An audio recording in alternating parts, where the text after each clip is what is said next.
Welcome back to another episode of Be Our Guest here on Musical Theater Radio. I am your host, as always, Jean-Paul Jovanoff. Now, the most frequently asked question about writing musicals is which comes first, music or lyrics? And as anyone in musical theater will tell you, it's the book. Now, I wish I had come up with that saying, but I didn't. It's a great saying, but I didn't come up with it. I stole it. I admit it. Today, we're going to be talking to the author of the book, Notes on the Writing of a Gentleman's Guide to Love and Murder. It gives me great pleasure to welcome to the show, Robert Freedman. Robert, welcome to the show. Thank you. Good to see you over the radio. For the listeners, you can only hear us, but we can see each other. We're doing it on Zoom right now, so that's always nice. Sorry, listeners, you don't get the enjoyment I do of getting to see my guests.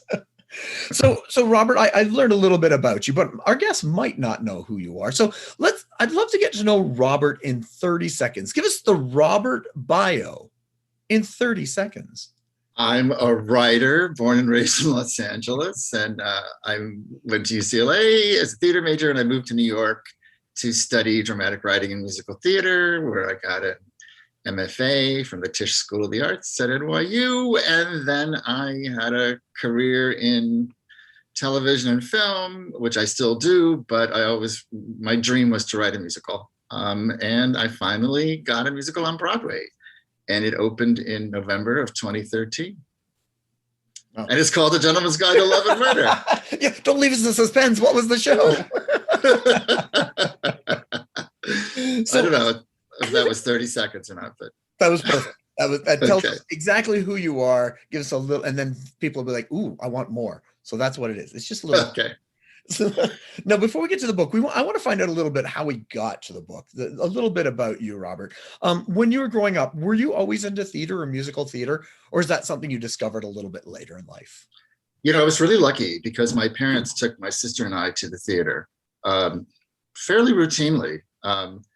You know, all of the national tours came through LA, and we went to small theaters too, and so I got to see a lot of stuff. I remember seeing How to Succeed in Business Without Really Trying when I was really a young kid in the round at a theater that is not even there anymore. But but my first big Broadway show type I saw was Mame with Angela Lansbury, and we sat up in a balcony, and it was really, really exciting.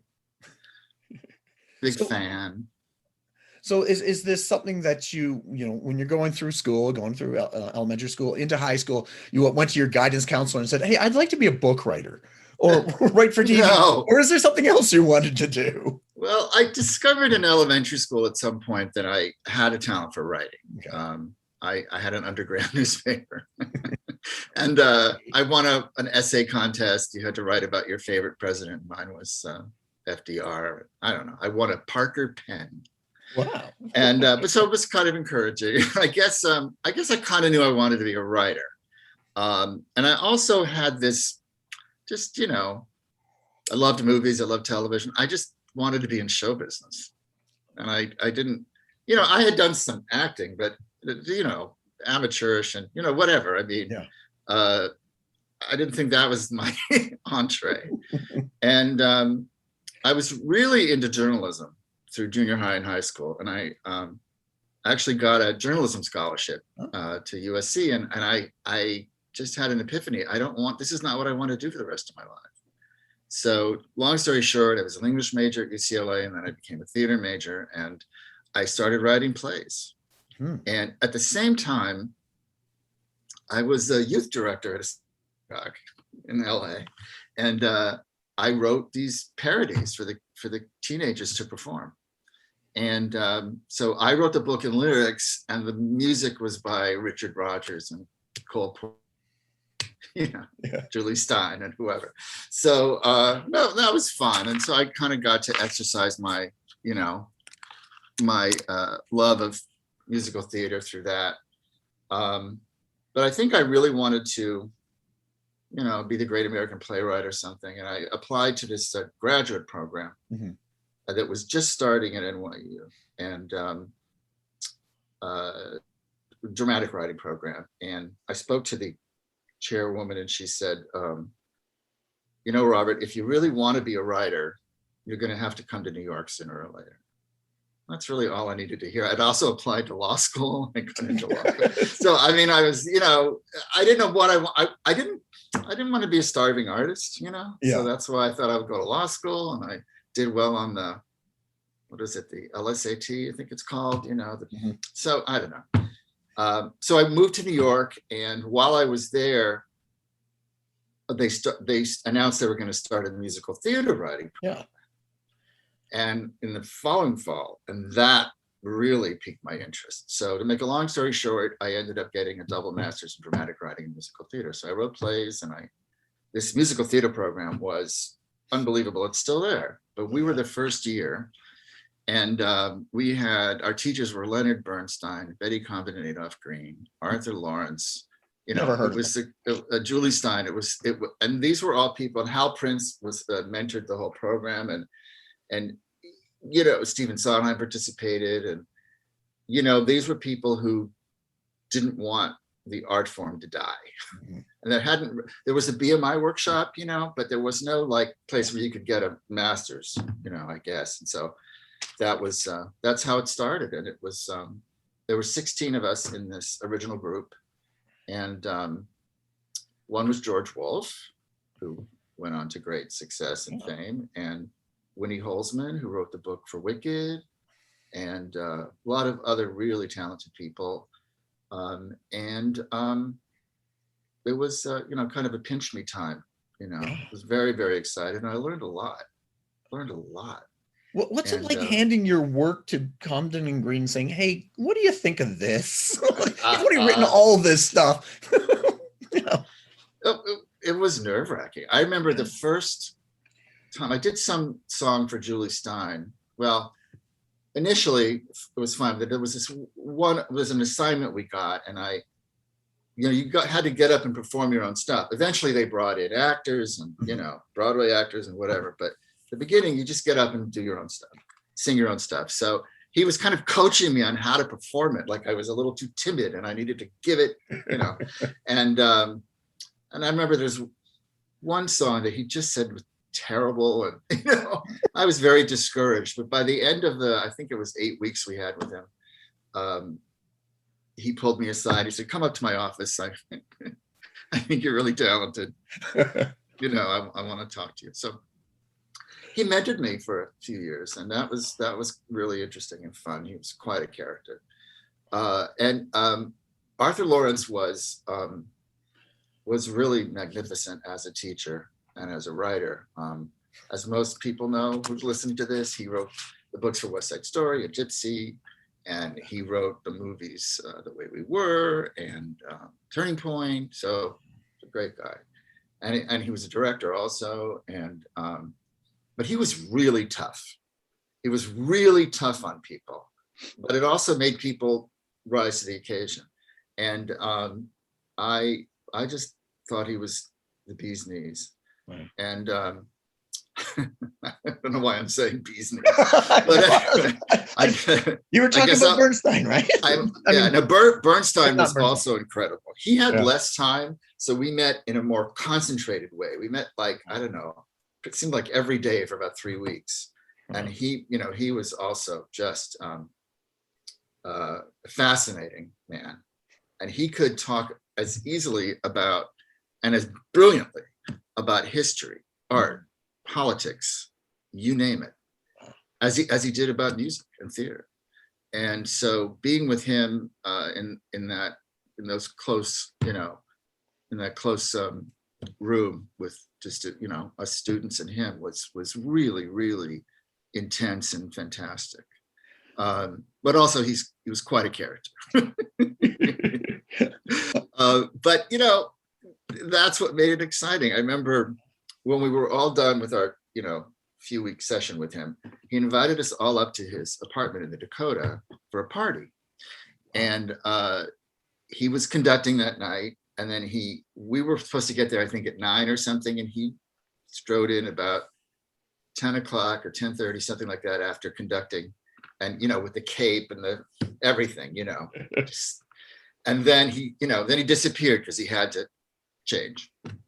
So he came out in a beautiful dressing gown and everything. And it was, of course, a beautiful apartment. And, you know, we were all pinching ourselves yet again. And one of the things about the program, and the reason why he wanted to teach in it, is that a really good friend of his, boy, his name just went out of my head,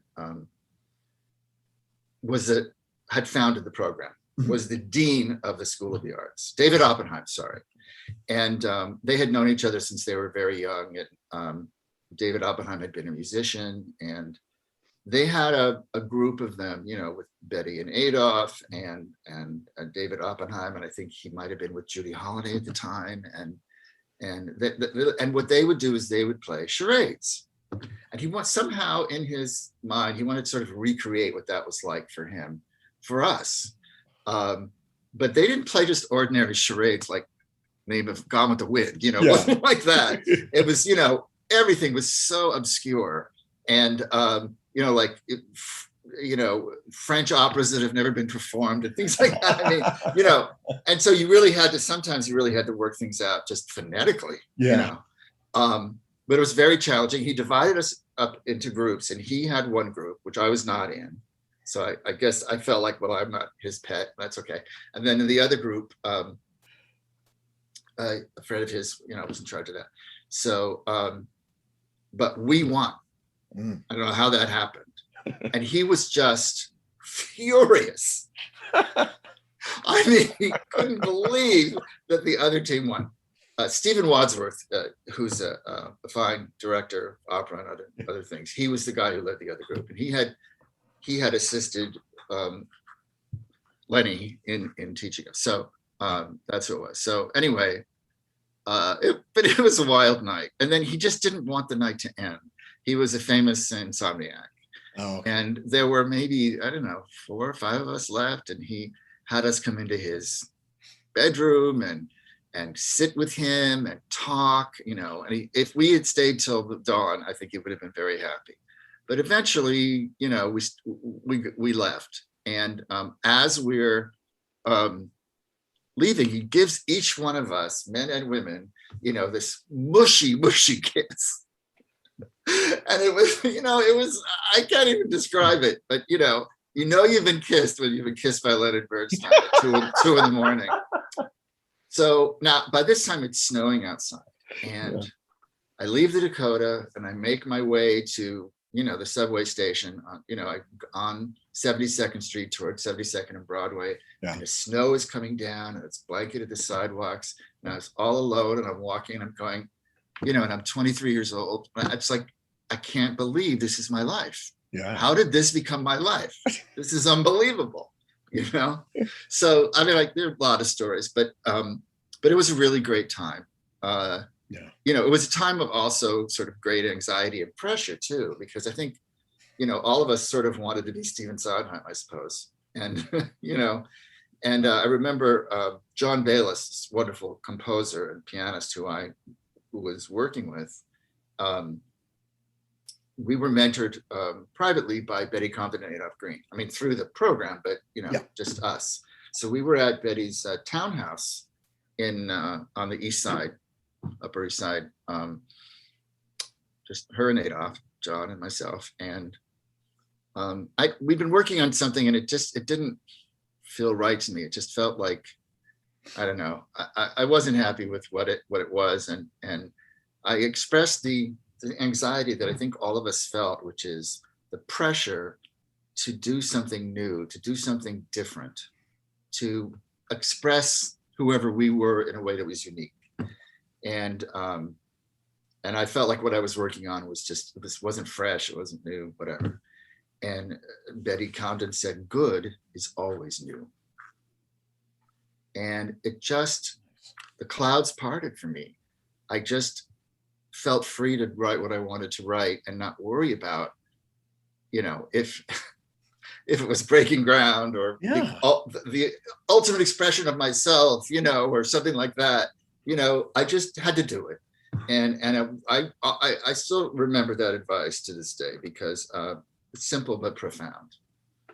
for sure. And it wasn't a couple of years later, Sondheim said something similar in Sunday in the Park, you know, where she says to him, you know, don't worry if what you're doing is new, you know, just do your thing, you know. Yeah. I think let others make that decision. They usually do, you know. So, you know, just free yourself from thinking about anybody's reaction to what you're writing, or whether it's new or not. And so that's really helped me. Wow. Arthur Lawrence, there were a lot of good advice from Arthur Lawrence. One of the things he taught us something super practical, which really helped me in my television writing. And it helped me when I went from television writing back to book writing, which was that if you've, you know, the aim of a book writer is to say the most you can with as few words as possible, right? And the aim of a screenwriter is exactly the same. Say the most you can with the fewest words as possible. And so Arthur's advice helped me in screenwriting, and that work in screenwriting helped me when I was going back to book writing. So, and in the case of Gentleman's Guide, Steve Lutvak is a composer who I met in the program. And we had not really worked together in the program. I think we wrote one song together. Yeah. But we became friends, and we always said, you know, we admired each other's work so much, and we said, someday we're going to do this. And since we both wrote lyrics, I wrote the book, he wrote the music, and we wrote the lyrics together, which was really fun. And I think, you know, with our mentors' words in our ears, I think we were really, really hard on ourselves. You know, if one of us said, you know, this isn't quite right, we would just keep going at it until we got it right. And nobody cared that we were writing this. We didn't have a producer, we didn't have a theater, we didn't have a director even. We didn't, you know, we were writing it basically for ourselves, with the hope that someday, you know, something would happen. Anyway, I don't even remember the original question, but and that's feel free to jump in.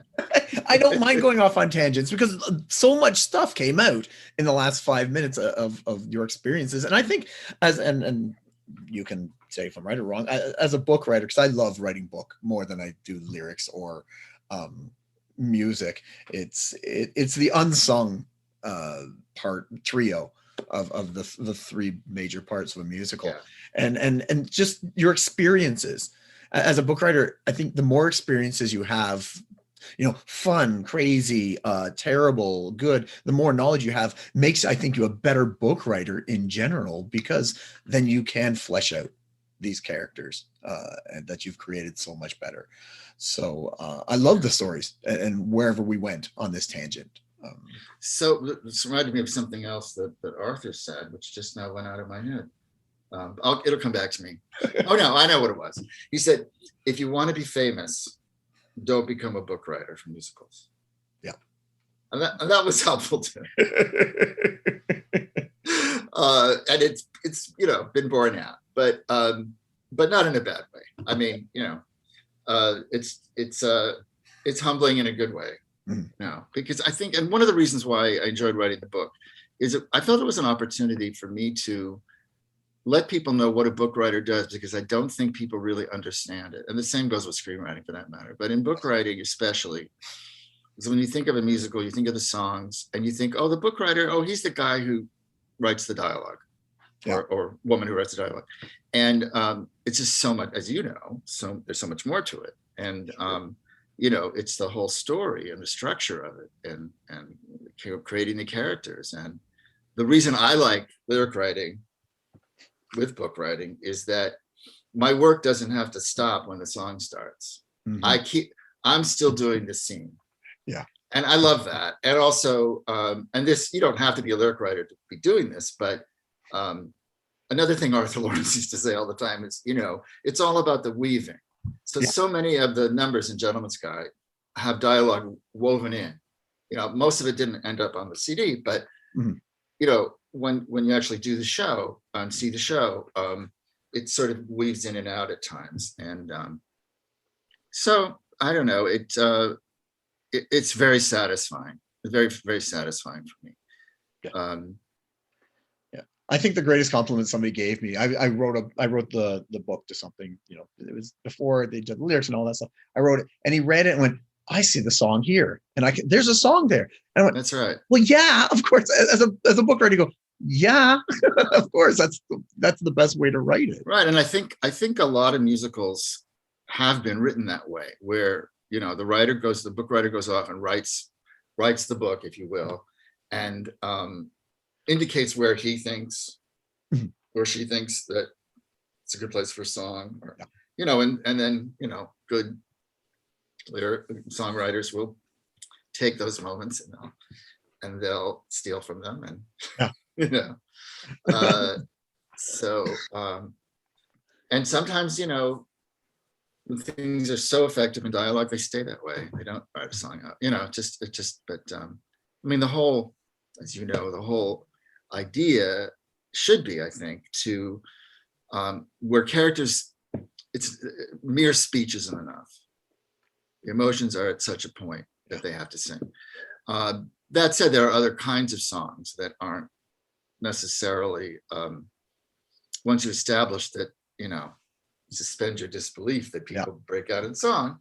There are other reasons for songs other than pouring out your guts, but in general, that's sort of the rule of thumb. And so in my book, I kind of break down the whole process. I have these chapters that are devoted to different aspects of the creation of a musical. And so in a way, if you're interested in how to write a musical, or you just love musicals, it's really informative. But the other part of it is that it's all told through my experiences on this one show, A Gentleman's Guide to Love and Murder. And so there's a lot of anecdotes to describe my experience with that, and how it felt, and all the people involved. I wish I could have talked about all the different people. There just wasn't room, and I wasn't writing my memoir. But I if I had been, but I tried to give an indication that it takes a village. And for sure, there were a lot of people along the way, wonderful actors, and who did readings for us, and did presentations for producers, would-be producers, and things like that.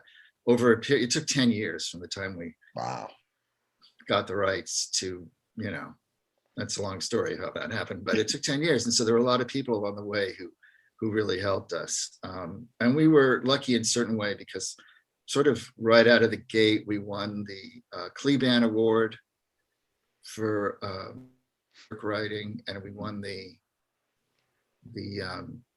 Fred for songwriting, and we got invited to Sundance and did a month-long workshop there. Wow.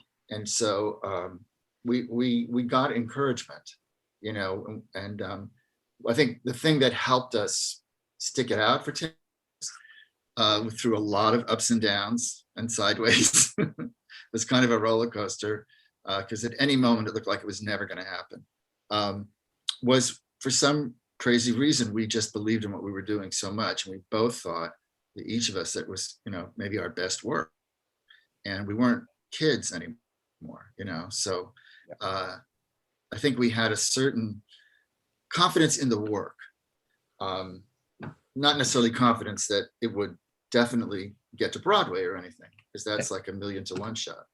But the confidence that someday we would get a production somewhere. I'd written a show before that that didn't get produced till like 20 years later, by a high school. And we went to see it. It was great. But it took it ended up on Broadway. So, but it got on stage, and that's the important part. It got on stage and made a lot of kids happy and created great memories. And then anyway, you can still hear me, right? Yes. Yep. Yeah. All good. So what inspired you to write the book in the first place? Well, I got approached by Applause Books. Oh, okay. And they had done a book, the same sort of in length, with Stephen Sater, who wrote with Duncan Sheik, he wrote Spring Awakening. And they sent me that book, and they said, that was almost entirely about lyric writing. But they said they wanted something from a book writer's perspective. Okay. And I had won the Tony and for best book, and we won best musical. We had 10 nominations, and we also won best director for Darko Tresnak, and Linda Cho, our costume designer, won. So I think they were just looking around for somebody, I guess, and they approached my agent. Okay. And it just took me a while to get around to writing it because I was busy with a lot of other things, but they were very patient. And so it finally came out last month. So did you find, you're obviously a book writer and you've written screenplays, but did you find writing a book, a little bit more difficult, or what did you find different? Or did you draw upon your underground magazine years? No, I did not. No, okay. No, that had, that was like gossip about the teachers and crossword puzzles, and it wasn't hard news. No, but no, I didn't. I just think when I got over this sort of, I'm writing a book. Yeah. I wrote it conversationally. I taught at NYU, and I've taught at USC, and so it's not like I've never thought about the writing process or anything. And I just, like I said before, I divided things up into chapters, say story and structure and songs and casting, and and I just sort of like, it's sort of like a conversation in my mind. It's kind of a conversation between me and the reader. It's not dry like a textbook. It really is. It is, like I said, it's half memoir and half primer, if you will, of how to write the book or a musical. So when you're writing, when you're working on a work, do you find it easier personally to work with a pre-existing work like you did with Gentleman's Guide, or do you find it easier to work with an original concept or thought? And what do you say to burgeoning book writers? Well, I've done both, and I've enjoyed both for different reasons. So, and that's, all the things I've written.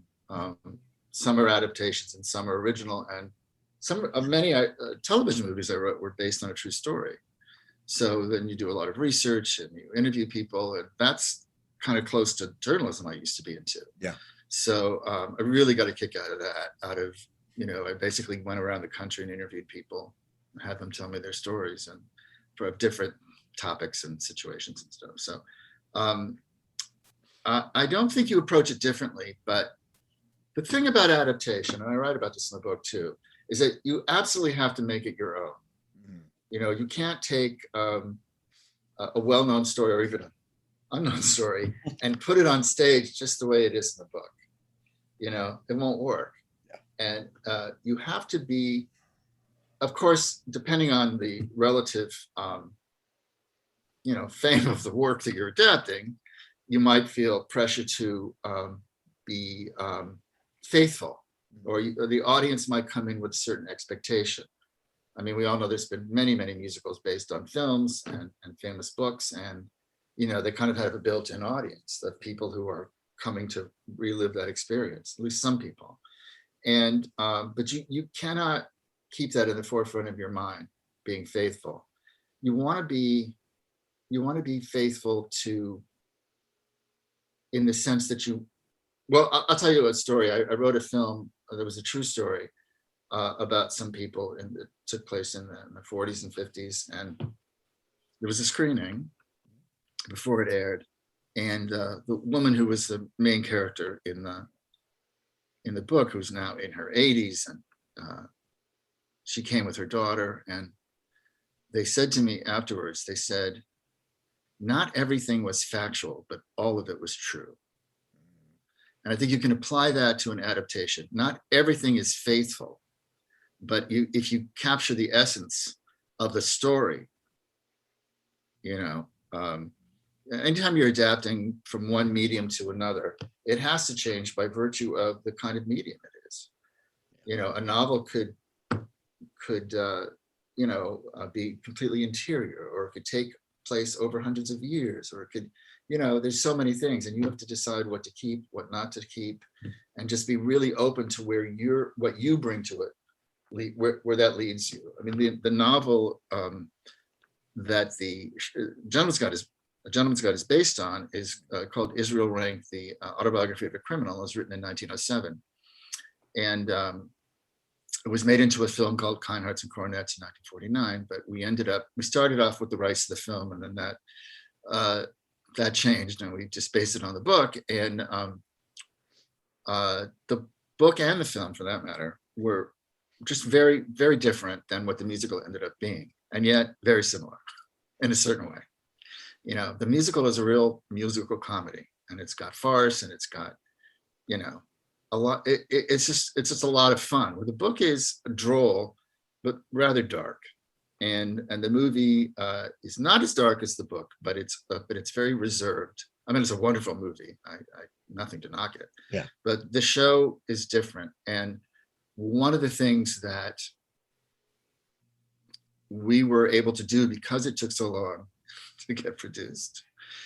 The first production was actually in 2012 at Hartford Stage, and then that same production with some changes moved to the Old Globe in 2013 in February, March, April, and then the following fall in November, we opened in New York. But anyway, but even before that, we had worked on it so much that it really became our own with every draft.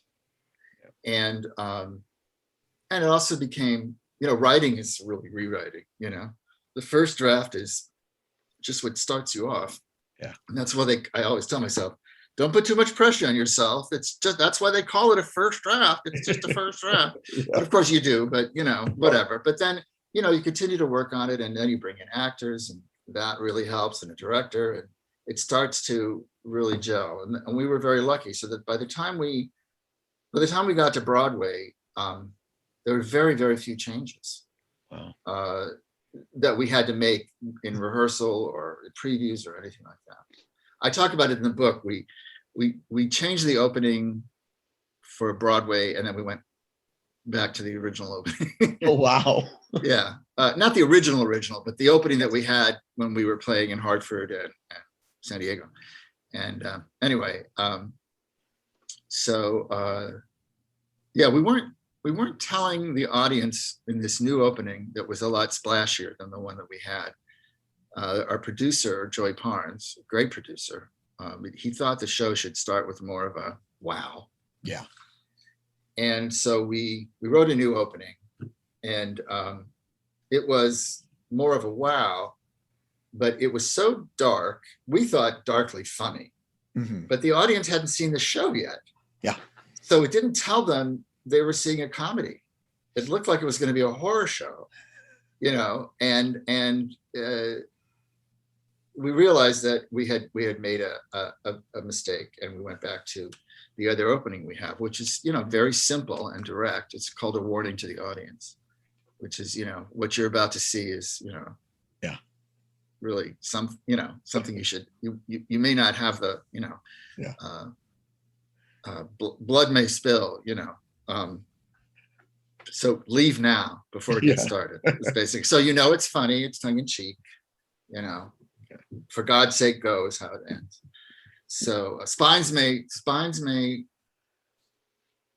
oh God, I forgot the lyrics. I can't believe it. But anyway, I've only seen it a million times. But anyway, so I mentioned a very well-known story about when they were working on Funny Thing Happened on the Way to the Forum. Stephen Sondheim wrote the score, and the opening song was lovely. It's called Love is in the Air, but it wasn't preparing the audience for seeing this knockdown, hilarious musical comedy. And so Sondheim rewrote the song, it became Comedy Tonight. It literally tells you tonight's a comedy. Yeah. And it's brilliantly written, and it's funny. And now the audience laughed and where they hadn't laughed before at the same stuff that followed. So it really has taught us a lesson about to how to open a show so that you're sending the right message to the audience about what they're about to see. That was a really interesting experience.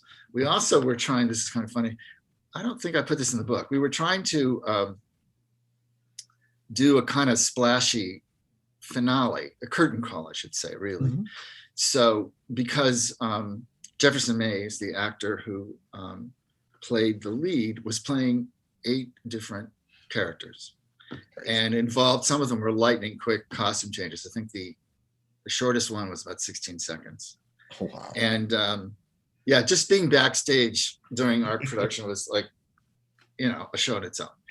And so we wanted to somehow show all the characters suddenly at the end. And so we didn't really have the costume budget to make it really work the way it should. And so what happened was there were these incredibly quick changes, but the other cast members had to sort of dance around until the next change was ready. And even if it was only 20 seconds, that 20 seconds was deadly. Yeah. And everybody gave it the old college try. The actors were game, the director, the choreographer had to come up with all this stuff. Peggy Hickey, a wonderful choreographer. And it was terrible. And Tommy Tune happened to be in the audience that night. And none of us knew Tommy Tune. Yeah. He came on stage afterwards to talk to us, and he loved the show. He loved it. He said, but you got to get rid of that curtain call. You have to get rid of that curtain call. And, I think Steve and I were thinking, boy, I hope everyone agrees that, but once Tommy Tune said it, no one was going to argue with Tommy Tune. Yeah. So we went back to a much simpler curtain call, and it's fine. It's very appropriate. That's funny. So it's a cast of 11. There's one set essentially, and with some moving parts, but it's not going to be Hello Dolly, Yeah. or a Phantom of the Opera, or pick a show that's elaborate, The Lion King or whatever. I was going to see it. It was getting produced in a summer stock theater company a year and a half ago, just as the pandemic hit. And I was like, all right, there's so many shows I got to go see. And then, everything fell apart. So I'm not sure when I am going to go see it, be able to see this show next. They're starting to announce productions now, starting in, I think the first one's coming up in August, I think in Florida. So yeah. Oh, nice. There've been productions all over Florida. It's kind of been really? But all over the United States. I think in 2019 alone, there were 75 productions in the United States. And then of course everything stopped. But I have, we had a national tour, and then we had a second national tour, and I saw it all over the place. And then I was lucky enough to see it in Japan in Japanese. Wow. And in Seoul in Korean, and in Shanghai in Mandarin, and in Stockholm in Swedish. And the audiences loved it everywhere. And also they were different productions, different designers and different directors, obviously. And so it was great to see the imagination that people had and what they brought to it. It was really, really fun. Did you notice in any of those productions in Japan and China and Korea that did they have to change any of the book slightly to make it more accessible to that area? Or did some of the jokes not work or anything like that you noticed when it was over? Well, there's a couple of things. Well, my wife and I went to see it in Stockholm, and I have cousins in Stockholm, my mother's side of the family, who and after the show, a group of them came, and after the show, one of them said to me, whoever did the translation inserted a few local jokes in here. Yeah. And I didn't know, because I hadn't seen it. Like in Japan, they sent us a whole sort of, what they did is they did their version in Japanese, and then they did what's called a back translation back into English. Mm-hmm. So we could read it ahead of time, and we gave notes, and there are different cultural meanings for different words that just don't mean the same. Yeah. And so we tried to guide them in that way. And we went back and forth with that a couple times. But and we've done that recently for Germany. There hasn't been a production yet because of the pandemic, but there will be. And so we've seen it in German. But I didn't see the script before I saw the show in Stockholm, a translation of it. Mhm. So I had no idea. But he said like the name Glenn is like a really funny local joke in Sweden. So they inserted the name Glenn in there somewhere and the audience laughed. I didn't know it was happening. Yeah. You know, so I think there were a few things like that. And then in Korea, I met with the translator before seeing the show. And she said, you know, I want to warn you that certain things don't translate well to Korean culture. So I had to make some adjustments, which I assumed all the way through with every foreign language production. And so, but, you know, I was happy to meet her and talk to her about it and stuff. And that was really interesting. And, but really everywhere it went, it was the same show. In Shanghai, they had one scene that wasn't at all sexual in nature in any way. And they really made it lascivious. And that was shocking. Wow. But that was actually the production that looked least like our production in terms of the design of it. And there were a lot of really clever things that were done with it. That's always the exciting and scary part. Once you put it out there, you never know who's going to get a hold of it and how they're going to interpret it. And sometimes it's way beyond what you thought, and sometimes it's way beyond what you thought. Yeah, there was another experience in Sweden. We had met the director and we really liked him. He was a great guy. And then we see the show, and he changed the ending in a pretty dramatic way. Really? And he had not warned us. And we like had drinks with him and dinner with him. And you know, he did not warn us. Steve was there too. Well, no, Steve came, but at a different time. But anyway, and then he changes the ending. Not any words or music, just to mean a completely different thing. Wow. And he was kind of tickled and proud of himself. And I didn't say anything rude or whatever. I didn't express my dismay. Yeah. But I was really, really shocked. And you know, the show is licensed by MTI, Music Theater International, which licensed to, you know, everywhere. Yeah. And I spoke to their Scandinavian area rep about it. She was there too. And I said, you know, in the future, you know, I would really like people to be put on notice. At least if they need to change something, they should ask permission. Yeah. And in fact, during the pandemic, there have been a few places where they've wanted to stream it. And some of them have had questions about things, and we've allowed them to make adjustments depending on, you know, what it is. So all you have to really do is ask, and you know, we can help you where we can.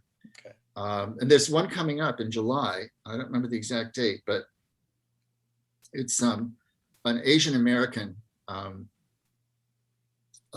organization. Yeah. And it's an all Asian cast, and with Broadway stars in it, you know. And I'm really excited to see that, and that's going to be streaming, I think, for a week.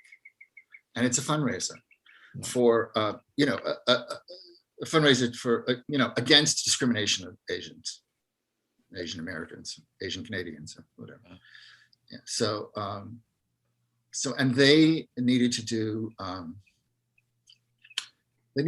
a shorter version of it for their purposes. I think it can only be, I don't know if it's an hour or 90 minutes.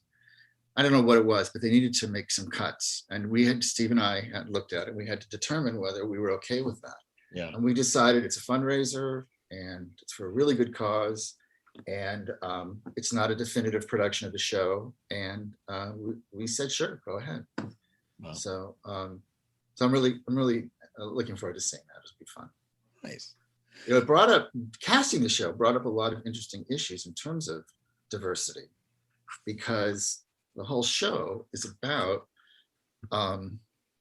the you know, high society aristocrats in England and the hypocrisy of those. And so the lead character is half, you know, a descendant of this royal line and half Castilian, and he's been his mother's been disinherited for Mary Castilian, and that's what sets the whole plot in motion. It's sort of avenging his mother's death and trying to be acknowledged by the family as an heir to the earldom. Mm-hmm. So he's the one that's the outcast in the society. And so we had real questions about, well, if all these people are playing British aristocrats, and how diverse can we make it? It takes place in 1907. Mm-hmm. But we did have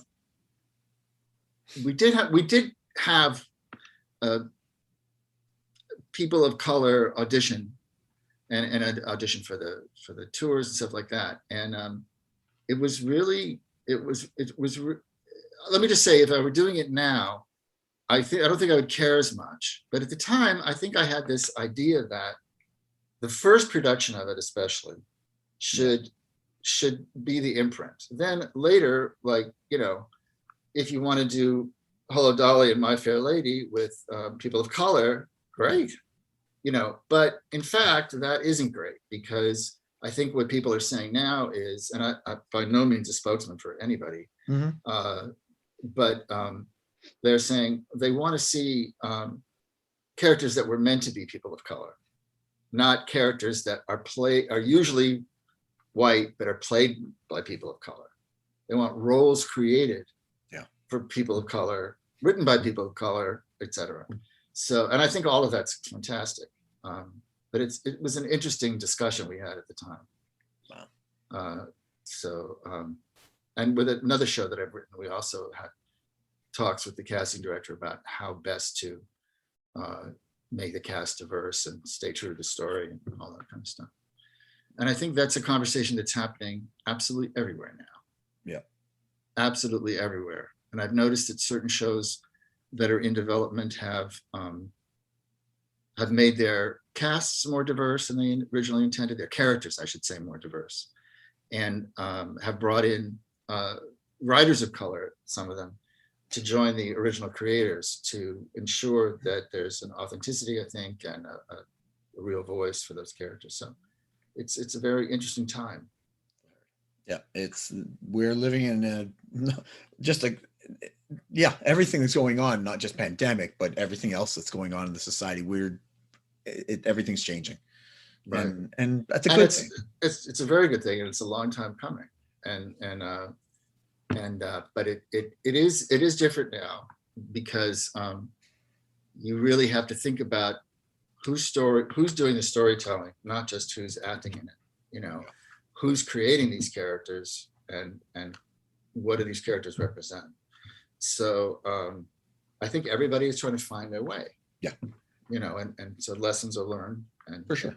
We won't be perfect right now. It's going to take some time, but you know what? We're heading in the right direction, and that, I think, is the key.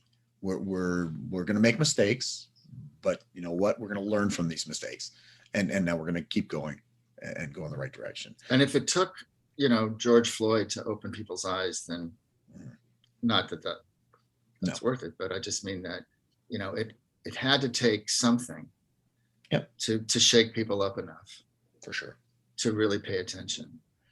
Because producers, and rightfully so, are interested in the marketplace and the it's a capitalistic society system, and they want to make money, so the diversity has to include audience. You have to reach out to audiences, and the ticket prices are so high. I don't really know, and that's not just about diversity; it's about economic status. Oh, for sure.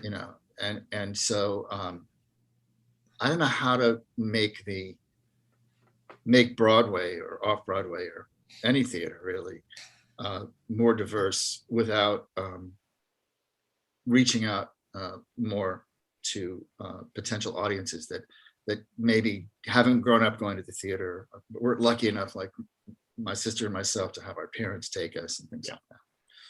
So, I mean, I think in general, the era of people with theater going habits, is kind of dwindling down. And I think they have to create, we as an industry, I guess, or have to create theater goers.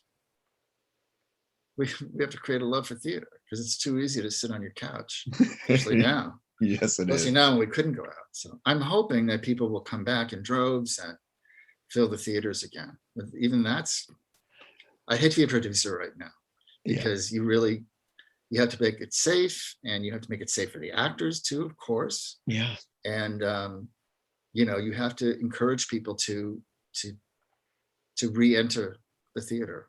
Yeah. There's just so many crazy things going on that we have to work through. Yeah. And getting back into the theater and all that stuff. But Yeah. we'll figure it out. Yes. Luckily, I don't have to be the one to figure it out. Let somebody else deal with that. You'll just keep writing your books and stuff. Yeah, and I'm excited about going back to see shows. So. Oh, for sure. I had tickets for several things. I think I was about to leave for New York when it all came down, and I had tickets to shows. So hopefully I'll still be able to see them. Yeah, in October, my plan is to get down to New York, because I have so many people to meet down there and stuff like that. So yeah, it's exciting. So Robert, where can we find the book? And you can find it on Amazon.com or Barnes and Noble or Target.com or even Walmart.com. Okay. I mean, you can just Google it. Notes on the writing of A Gentleman's Guide to Love and Murder. Perfect. And you also can just, go to your local bookstore or call them up. And if they don't have the book, ask them to get it for you. And within a couple of days, they'll have it and you can go pick it up. Perfect. So it's actually, you can support your local bookstore easily. You don't have to get it from one of these, big online sellers. That's what my sister did. She lives in Marin County in San Francisco, and she has a local bookstore that she loves, and that's exactly what she did. Nice. Yeah, I love bookstores. They're harder to find, but yeah, just browsing through them. Then bookstores and video stores. I know one of those is definitely gone, but just browsing through. There's one Blockbuster left. I know. Did you watch that documentary? I think I saw a segment on CBS Sunday Morning or 60 Minutes or something like that. Yeah. I haven't seen a documentary. Yeah, there's one I think on Netflix or. Oh, that's great. But, The Last Blockbuster, is that what it's called? Probably something like that. Yeah, I watched that. It was really good. Yeah, but yeah, that's great. Video stores and bookstores, still love them. I don't care. They're great to peruse and find new stuff. So. Yeah, I mean, that's the great thing about a bookstore. You go and you look with your eyes. You don't have to type in something you already know about. Yeah, because you don't know what you don't know, and so you see it. So Robert, thank you so much for coming on and talking to me. But before you go, I always ask 3 questions of my guests, because I want to get to know you a little bit better. We've learned about you, but now we're going to really get to know you with these 3 questions. So there's no right or wrong answer, though the last one will reveal a little bit about you, and we'll know if we like you or not from the last question. I'm getting very nervous. You shouldn't. It's easy. No worries. Actually, the first question might be difficult for you. All right. From the stories. So question number 1. What creator or team within musical theater has had a great influence on you? Now, this could be composer, lyricist, director, producer, stage manager, even could be somebody famous, not famous, like a teacher or something like that. Is there anybody outside of all the people we already talked about in musical theater that had a great influence on you? Wow. You mean somebody I haven't already mentioned? It could be somebody that you mentioned already, or it could be somebody that, like I said, like a teacher within high school, or a mentor, or something you grew up with, like somebody who, helped you, guided you and influenced you. Well, I'm going to say for that time at UCLA in the theater department, there was a wonderful teacher named Gary Gardner, and he taught, among other things, introduction to playwriting. Mm-hmm. And he was just a wonderful teacher who loved theater so much. He loved musical theater, and he had a way of making you excited and making you excited about what you're writing. And I ended up writing 4 one-act plays while I was at UCLA, and they all got produced. Wow. So that was they had a great program there where students built the sets and painted them and designed them, and the sound and the lighting and everything. And so everybody got a really great education on how theater happens, physically. And that program was great for writers too and directors. So I'm going to say Gary Gardner. He's since passed away, but he taught there until maybe 5 years ago. Wow. See, I love hearing people like that. And I've asked this question many times, and I've heard like Sondheim and all the people you've talked about. Well, I mean, Sondheim, is God, and he's exactly. a huge influence on me. I mean, it's like you can't even, more than Gary Gardner, I'm sorry to say. But teachers when you're young can really, can really give you confidence to really, and I think it was sort of what I was meant to do. And I don't know that I would have felt that way without him. Yeah. So, but I'm sure he was that way for everybody, but I took him seriously.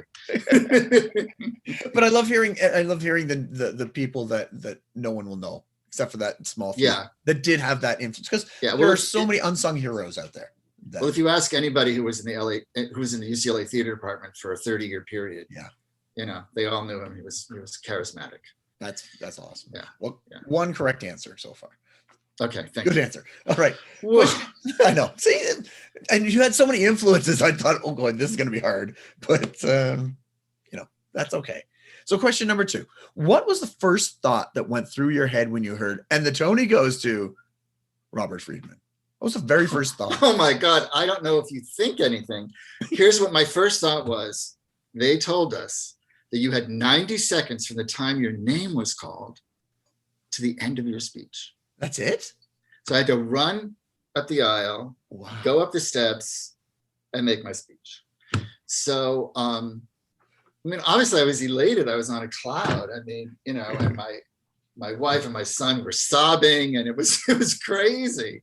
But it was really, really exciting, I have to say. And it was Radio City Music Hall. And I had friends and family up in one of the balconies, I almost got my speech right. I had a few little notes that I watched it just before. Oh, you did. I didn't write it out. So I stumbled a couple of times. And in the years since, I think, oh, why didn't I thank so-and-so? And why didn't I mention, but at the time, it was a crazy, wonderful, surreal time. Yeah. We had already won like the Outer Critics, the Drama League, and the Drama Desk, and it was. So I don't know. It was. I had a really nice experience that night.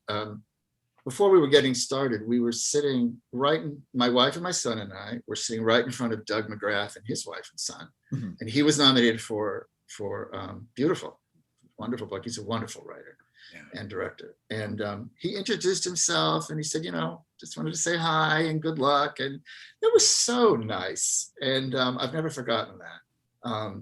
Just it helped make the experience joyful, and less competitive. Easy for me to say. The New York Times had they have a will win, should win, and I was will win and should win. Oh. And so it's not like I went in there for sure. So, but there could so easily have been a different vote. Like we all know, we think who's going to win the Oscar, say, for Best Actor, and then suddenly it's somebody else, and you're like, but everybody said, so, clearly it's not a moment that I had never fantasized about. I had, for sure. It was really surreal because so they give me the award. It was given during a commercial because it was just the book writer. And honestly, that's the one I want to see. I'll be honest with you. The actors ones, man, I want to see the book writer. I want to see the lyricist. I want to see those. But and if it hadn't been during a commercial break, maybe I could have spoken a little longer. I don't know, but it doesn't matter. I said what I had to say, and it was I dedicated it to my mom, and that's really the most important part.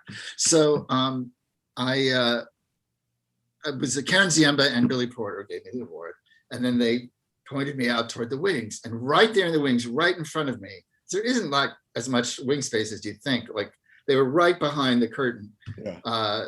There was no curtain there, but the wings, and were Clint Eastwood and Samuel Jackson, because they were about to present. Oh wow! And I'm like, what? and they just sort of, they kind of looked at me weird and kind of looked through me, and I wanted to say, oh, Clint Eastwood, Samuel Jackson, cool. Yeah. It was just weird. But anyway, and off the corner of my eye, I could see Idina Menzel standing there waiting to go out and sing as soon as Yeah. So it was fun. It was fun. There's no downside. And there were parties, and the only thing I felt like, how did I get, they made a mistake somewhere. How did I get at the Plaza Hotel, with all this fancy food and fancy people, and then Joey, our producer, he held a party for us at outdoors at Rockefeller Center, in front of the, Prometheus or whatever that is, where the skating is, in the winter. And that was great. That was really great. So, and then there was a party after that at the Carlisle Hotel that Rick Miramontes hosted every year. Yeah. And so I think I got to bed like at 5 or 6 in the morning. It was great. That's awesome. Another correct answer. Oh, good. Okay. And final question, and maybe the most revealing about yourself. Mm-hmm. Food in the theater, cell phones in the theater. What is worse? Cell phones. Okay. They're a scourge. Yeah. I mean, I would support any confiscation of cell phones. People just don't get it. Yeah. They do it in movie theaters too, probably even more. Yeah. They don't get it. They think, I don't know, they think that you won't notice or something, but it's really distracting. Food, once in a while, somebody will bring in some hot, smelly thing that they bought outside. Yeah. And that's horrible. And sometimes you hear the crunching and the paper rattling. Yeah. And then, of course, the famous unwrapping of hard candies. Yeah. Those can be annoying, but not like cell phones. The rudeness of it just astounds me. Mm-hmm. And I'm sure there are plays and musicals that I've gone to in the last 15, 20 years where somebody's phone has not gone off, but it kind of feels like there's like one in every crowd. Yeah. I have a friend who went to the movies, and he likes to sit really close, and a woman's cell phone went off and she answered the call and she never left her seat. Ugh. And he said, "Excuse me," and she said, "It's my child." It's like, okay, then go out into the lobby with your child. Exactly. I mean, yeah. And she said something like, "Oh, you must not be a parent." They're having this argument in the middle of a movie. I mean, it just, yeah. You just can't. And I blame. I think obviously I blame television for it, because I myself talk all through everything I'm watching. I yell at the screen, don't do that. What are you, crazy? I was yelling all the way through Mayor of Easttown. Robert, correct answer. I also would have accepted. Both are awful. I think they're both awful, but I do think cell phones are worse. Agreed. So that's for the record, and I'm proud to go on. We're holding you to that. Yeah. What if they were doing the Tonys and your acceptance speech and a cell phone went off? I don't think I would hear it. Okay. I guess I don't know where I was. Also, it's Radio City. I mean, I just don't think I would have heard it. I guess it's too big. But yeah. That's a good, funny question, though. Here's another weird thing that happened at the Tonys. So the very last award is Best Musical, and Rosie O'Donnell announced it, and we won. Yeah. So we go up, plus all of our investors, all of our wonderful, fantastic investors, and there were a lot of them. Yeah. As most shows have a lot of investors, and so there was a big crowd, and I had to sort of push my way through a little to get a little closer to, yeah, where the people who were actually involved, the creative team, whatever. So, but I was there, and then the show was ending, and we were sort of, they don't escort you off or anything because the show's ending, and so and I was all the way toward the center, if you will, of the stage, not all the way in the center, but the closest to the center. Yeah. And and Hugh Jackman came on to end the show, and Warren Carlyle, who has choreographed it, started pulling me toward the center because we were all supposed to jump and dance and I don't know what. He was trying to get like as many people on stage as possible for this finale. And I looked at it later, and I'm like practically next to or behind Hugh Jackman. You can see me. And like I'm part of the Tony show. It was so inappropriate and bizarre. And but I didn't know what to do. Warren Carlisle's a very nice man and very persuasive. He literally pulled me toward the center.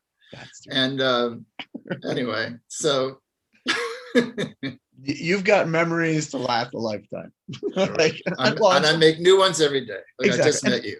Until then, well, thank you.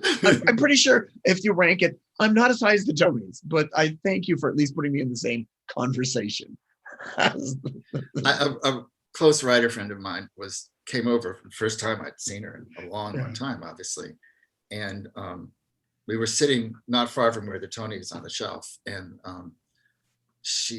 we were talking about just, what it's like to be a writer and the fear you have and that it never goes away, no matter how old you are, how successful you are, how experienced you are, that with each new project, and I looked at the Tony and I said, that's why I keep it there, because it's the only thing, it's like some recognition that I've ever done anything, because you're always starting from the ground every time, because you don't know if you can pull another rabbit out of the hat. At least that's how it is for me and my friend and other writer friends I know. I think it's true of any artist.